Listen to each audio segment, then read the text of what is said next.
제가 여러분 섭섭할 수도 있겠지만요. 가급적이면 부산 이야기 하지 않으려고 합니다. 가급적이면요 광주, 가급적이면 대전, 가급적이면 서울 수도권 이야기하지 않습니다. 이 중에서 소도시 원주, 춘천, 전주, 광양, 여순광, 여수, 순천, 목포 이야기 안 하잖아요. 안동, 김해, 구미 이야기하지 않잖아요. 왜 이야기하지 않습니까?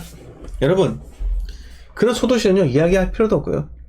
5대 광역시와 광역시급 도시들 이런 것들은요 제가 언젠가는 또 이야기를 또 드릴 거예요. 그 타이밍이 되면요. 그런데 지금은 아니잖아요. 지금은 딱 한 지역만 매수하세요. 크레인이 엄청나게 있고 여기서 누구죠? 우리 왕대님께서 미분양을 건들면 X댐 이렇게 하는 것처럼 수많은 사람들이 겁을 먹고 두려워하는 것. 이런 지역에 들어가야지 여러분 많이 올라가요. 자, 하나 더 말씀드릴게요. 하나만 더 말씀드릴게요. 여러분들이 겁나서 들어가지 않는다 하더라도 남들은 들어갑니다. 돈 냄새 맡고 들어간다니까요. 나만 내가 안 들어가면 끝이야. 이 시장에 아무도 안 들어가. 그게 아니라니까요. 당신 빼고 다 들어가요. 왜? 돈 냄새가 나거든요. 자, 이번에 오늘 또 계약 성공을 또 몇 분 하셨는데요. 정말 축하드리고 깨달으셨을 거예요. 이걸 사면서 와 진짜 이렇게 싸나? 어떻게 5대 광역시 중에서 신축이 이 정도 쌀 것인가? 여기서 아마 엄청난 의문을 가지셨을 겁니다. 그리고 입주장이 끝난 아파트 호가가 올라가는 걸 보면서 이게 맞나? 라는 생각도 드셨을 거예요. 그런데 제가 말씀드린 부분은요 올해는 기회예요. 올해까지는. 하지만 내년에는요 제가 오늘도 저희 톡방에서 이야기 들었었는데 장담 못하겠습니다. 이 조윤세는요 2024년에 대구에 여전한 기회가 있을지 장담하지 못하겠어요. 왜요? 왜 그렇게 생각할까요? 여러분 내년 총선이 있습니다. 총선 전후로 취득세 중과 풀면 어떻게 될 건데요? 진입하지 않은 사람들은요 취득세 중과 풀리잖아요. 닭 쫓던 개 쳐다보듯이 그냥 날아가는 거예요. 그때 가서 매수하려고 하잖아요. 이미 여러분 몇천 뛴 다음입니다. 몇천 뛴 다음이에요. 작가님께서 우리 가게도 로봇이 서빙합니다. 로봇이 됩니다. 아이고야. 그 KT 거 그거 쓰시나요? 자동 서빙 로봇 정말 신기하죠? 버퍼링 남님께서 제조업 한 사람이 기계 한 대 볼 거 이제 5대 한 명이 보게 되면서 가격 경쟁력이 올라갈 것 같은데. 근데 버퍼링 남님 생각을 해볼 게 있다면은 전기 요금, 수도 요금, 또 가스 요금, 인건비 다 올라갔잖아요. 원자재비 그 다 올라갔기 때문에 그 기계를 그렇게 자동 장치를 한 거는요 올라간 공공요금의 상승 효과밖에 안 되는 거예요. 가격 경쟁력은요 제조업에서 70% 이상 차지하고 있는 게 바로 재료비입니다. 그 재료비 자체가 줄어들지 않는 이상은 노무비 같은 20% 정도 수준밖에 안 되는 그거로는 택도 없어요. 즉 뭔 말이다? 가격 경쟁력이 있으려면요 자 원자재는요 전 세계적으로 동일하잖아요. 근데 그 원자재를 가공해서 다시 사올 거 아닙니까? 그 가공품 가격이 싸지지 않는 이상은 재료비는요 큰 차이가 없다라는 거예요. 그래서 아무리 혁신적인 기술이 일어나도 제조업은요 정말 어려운 세상이 찾아왔다. 즉 가격을 낮추는 건요 이제는 어려워요. 왜? 인플레이션 시대 아닙니까? 그러면 단가를 높여야겠죠. 판매가요. 그 판매가 올리기 위해서는요 대중들이 수용을 해야겠죠. 어떤 기술이 있으면 수용하겠다. 아주 어려워요. 자, 이 시대의 마지막 로맨티스트님 분양권도 여러 개 매수해도 괜찮을까요? 향후 취득세 중과가 걱정이네요. 분양권은 스윙 투자예요. 스윙 투자. 그래서 뭐라고 할까요? 잘못 아다리 걸린다? 그러면 등기 쳐야 되잖아요. 등기 치면 취득세 중과 걸립니다. 12.4% 낼 거예요. 물론 저는 어차피 취득세 중과 풀릴 거 생각하고 베팅할게요. 여러분 그렇게 하지 마세요. 네. 그 정말 위험한 행동이에요. 한 번은 성공할 수 있어도 한 번은 성공할 수 있어도 다음번에 실패합니다. 여러분, 이 말 멘트 마음에 들었습니까? 마음에 들었으면요, 좋아요 눌러주세요. 네, 진톡톡님 반갑습니다. 마코님께서 앞으로 로봇이 사람을 대체하겠죠. 맞습니다. 네.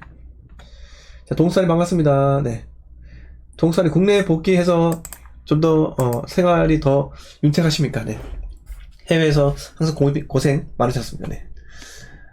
지순이 반갑고요. 안덕준이 반갑습니다. 오인혜님 반갑습니다. 네. 좋은 사람님 반갑습니다. 김장관님 반갑고요. 권리소득님 반갑습니다. 권리소득님, 아까 저한테 그 투자처에 대해서 물어보셨잖아요. 네. 기다려보세요. 기다려보시고, 적극적인 내고 자세 필요합니다. 네.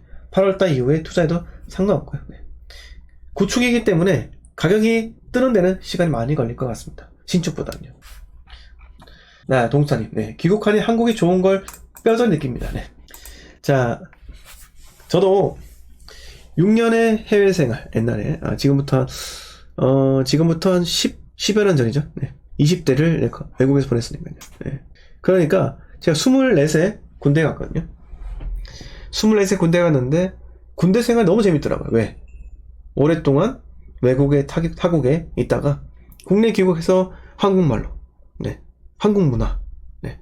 그리고 군대라는 이 독특한 문화. 너무 좋더라고요. 네. 그래서, 저는 한국을 너무 좋아합니다. 다시 외국에 나가라. 저한테 월 500만원 더 주면서 해외 주재원 생활 해라. 안 합니다. 네, 안 해요. 여러분, 그만큼 국내 거주라는 이 가치가 저한테 엄청나게 크다라는 거예요. 자, 형님께서, 재형님, 매일 출근할 때마다 늦게 나와 듣고 있습니다. 아유, 감사합니다. 오늘은 다행히 라방 참여 가능하네요. 아유, 감사합니다. 라라라님, 2주택까지는 취득세 중과되지 않고 일반 과세 알고 있는데 맞습니까? 네, 맞아요. 네. 2주택까지는 일반 과세입니다. 취득세 중과 풀렸다는데 아닌가요? 안 풀렸어요. 아직까지. 네. 자, 이렇게 말씀드립니다. 두둥김님 반갑습니다. 긍정적으로님 반갑고요. 라피타님 반갑습니다. 네. 네, 김지현님 반갑습니다. 네. 예일님께서 선생님 대구 사시는 거죠? 제가 거주하는 곳이 중요한 거예요? 네, 제가 거주하는 곳은 중요하지 않아요. 네. 우리가 어디를 투자해야 될지, 네, 가장 중요합니다. 자.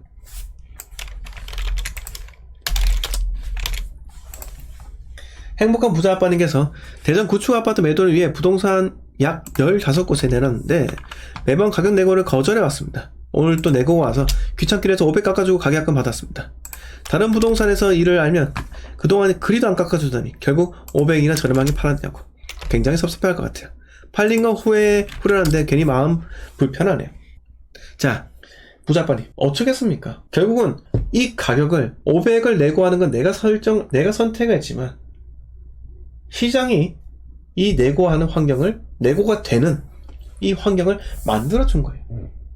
상대방은요 500을 깎아서 기분 좋을 겁니다. 그런데 부자빠님 다르게 생각하세요. 500을 깎아줬기 때문에 등기를 빨리 넘겨줄 수 있는 겁니다. 그리고 내가 다른 걸 투자를 할 수가 있는 거예요. 근데 어차피 제가 말씀드렸다시피 대전 같은 경우는 내년에 네, 역대급 입주 물량이에요. 13,000세대 아닙니까? 11,000인가요? 대전이?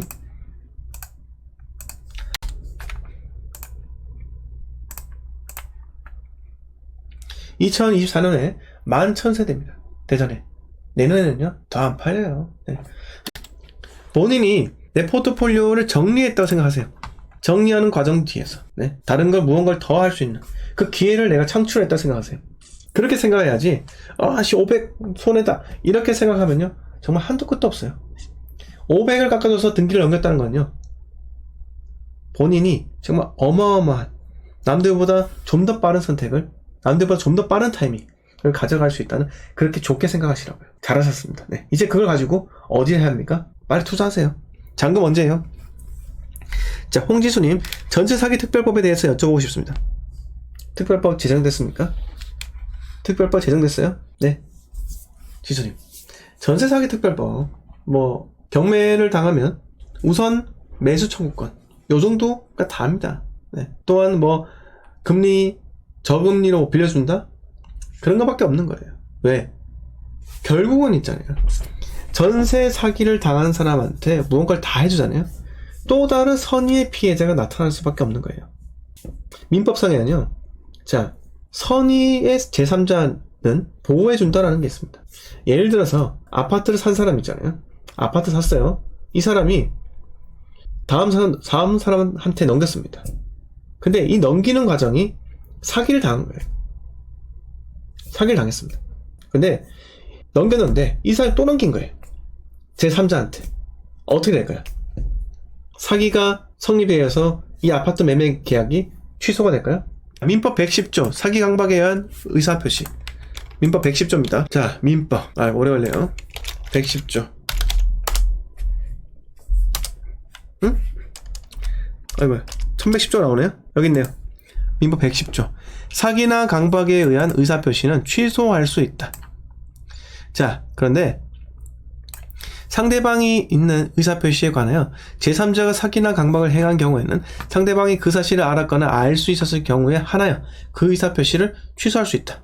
그런데 한번 보세요. 전 2항의 의사표시의 취소는 선의의 제3자에게 대항하지 못한다. 여러분, 내가 사기당했잖아요? 사기당했으면 의사표시를 통해서 이 거래 취소입니다 라고 할 수는 있지만은 이 사람이 사기친 놈이 다른 사람한테 팔았다. 다른 사람한테. 그러면 대취소의 표시는 취소가 성립이 안 된다는 거예요. 취소가 안 된다는 거죠. 네. 이겁니다. 네. 이렇기 때문에 얼마나 많은 제3자가 껴있겠습니까? 네. 난리가 나는 거예요. 자, 주피조피님께서 선생님 전국 대상 위주로 저점 대비 조금씩 반등했는데 특례보금자리 영향일까요? 예, 일부는 특례보금자리 영향도 있습니다.